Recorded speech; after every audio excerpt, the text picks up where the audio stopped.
ओम नमो भगवते वासुदेवाय। कोई भी मनुष्य ये नहीं चाहता कि मैं अपने जीवन में सुखी न रहूं। हमारे शास्त्रों की तीन बातें ही काफी हैं जीवन को सफल बनाने में। इससे ज्यादा की आवश्यकता ही नहीं है। सुनिए, हमारे धार्मिक शास्त्र हर कदम पर मनुष्य को पाप से बचाने का कार्य करते हैं। इन्हीं में अति सरल व सुलभ भर्तरी नीति शतक ग्रंथ और सारंगधर पद्धति ग्रंथ और श्रीमद् भगवत गीता ग्रंथ, इन तीनों ग्रंथों के सार के रूप में तीन बातें हैं। इन तीनों ही ग्रंथों से इन तीन बातों को आप सुनिए और इन्हें सुनकर आत्मसात करना और जीवन सफल बनाने में कोई कमी नहीं रहेगी।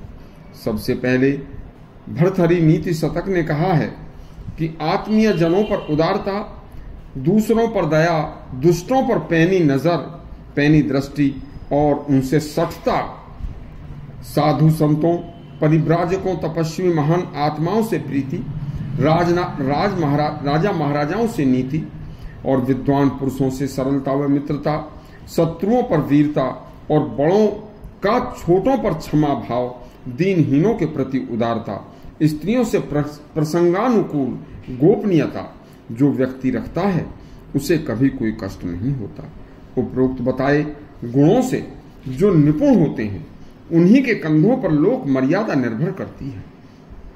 इसी प्रकार सारंगधर पद्धति कहती है कि जिसने चारों वेद पढ़कर 18 शास्त्र स्मृतियों की व्याख्या करके भी आत्मज्ञान प्राप्त नहीं किया तो उसका जीवन जीवन भी बेकार है और उसका परिश्रम भी बेकार है।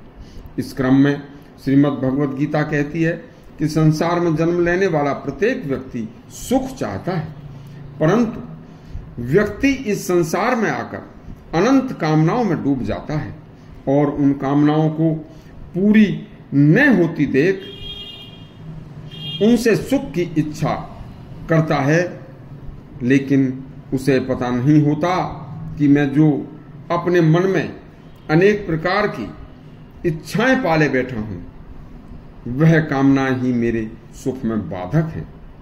वस्तुतः मनुष्य की बहुत सी चिंताओं और समस्याओं का कारण मनुष्य की अंतहीन कामनाएं ही होती हैं।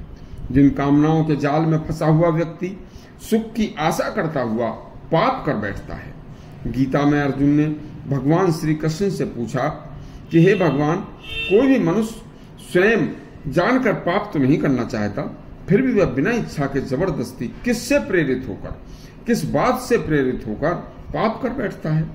तब भगवान बोले, हे पार्थ सुनो, मनुष्य को कामनाएं अनेक प्रकार की चाह है, वह अपेक्षा, बस वही पाप का मूल कारण है। मनुष्य की कामना के पूरा न होने पर क्रोध आता है।